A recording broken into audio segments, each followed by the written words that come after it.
Alright, going to do a video on a couple of pieces here. The first of which is the MCS AM/FM stereo receiver. This is a model 3249. It's a 40 watt per channel, or excuse me, it's rated at 32 watts per channel. Obviously it's a 70s era vintage unit. Pretty obvious by the silver faceplate and the controls. You're looking at late 70s. Let's power this puppy on. We've got it in FM mode here at the moment. We'll check that out a little bit, and then we're going to listen to an album here in a moment as well on the next component. But a couple of nice features here. You can see it does have bass, mid-range, and treble, which you don't see the mid-range a lot of times on the newer receivers. You've got a tone defeat. I don't know if you can really tell what happened there because we're listening fairly flat, but I've got the tone defeat. You've got a high filter button, which is not on. Obviously you've got the volume knob here, and we'll show you that both channels working fine here. The balance is the outer ring here, so you see the right channel's working. Now we'll take it all the way over to the left channel, so you can tell both channels working fine. We'll put it back in the center here. You have a loudness button. Not sure if you can get the impact again on a cell phone video. You've got the stereo and mono button, a dubbing switch, and then your tape monitor switch there as well. And then your input selector, AM, FM, phono, or auxiliary. The tuning is kind of interesting. It's just this little button here that you just kind of got to lightly tap.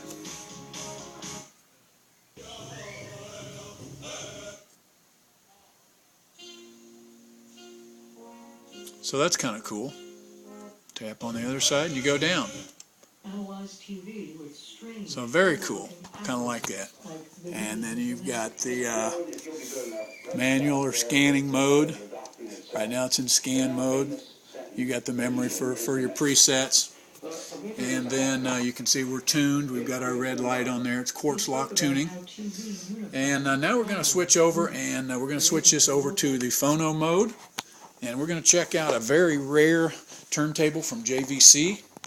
This is the model Vc 5203.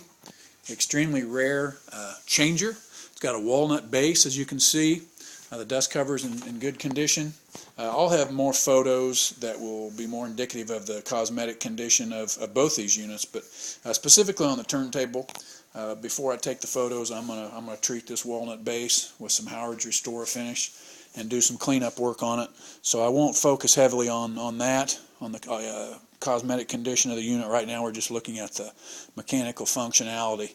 And you can see that this unit, hopefully you can see, it's getting kind of dark in here, will play 16. Let me grab a flashlight here. This unit does have a selector for 16, 33, 45, or 78 RPM records. 7, 10, and 12 there on the side, and then there's your tone arm weight there. And now it's got a Pickering cartridge on it as well. There's a longer model number on the back. I'll list that on the ad. Here it just says DAT2. I'm not sure that's the full model number. There's a little model, longer model number on the bottom of the cartridge. So I'll get that information on the listing. But looks to be in pretty decent shape. It's got the hinge dust cover, as you can see. There is a little crack right back here on the dust cover. You may not be able to really see that here. In fact, I'm sure you can't. As I said, I'll focus on the cosmetic condition more in the photos. Just wanted to demonstrate the functionality of it. So you can play in manual mode. Grab the flashlight again here. It's kind of starting to get dark here. You can play in manual mode. We're going to go ahead and just automatically start this right now, just to show you that it's functioning. So we'll push her all the way over. Down she drops.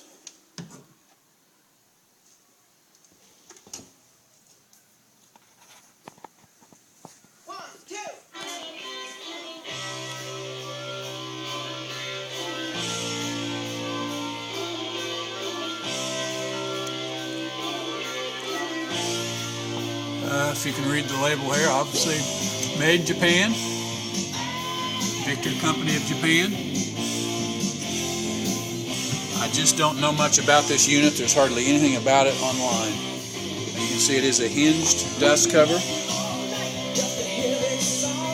I'm going to go ahead and drop that down.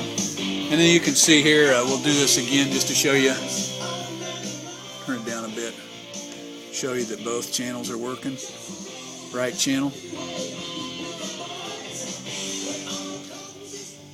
Left channel.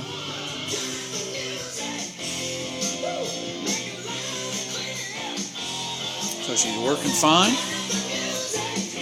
Let's lift the dust cover back up and just we'll fiddle with the cueing a little bit here.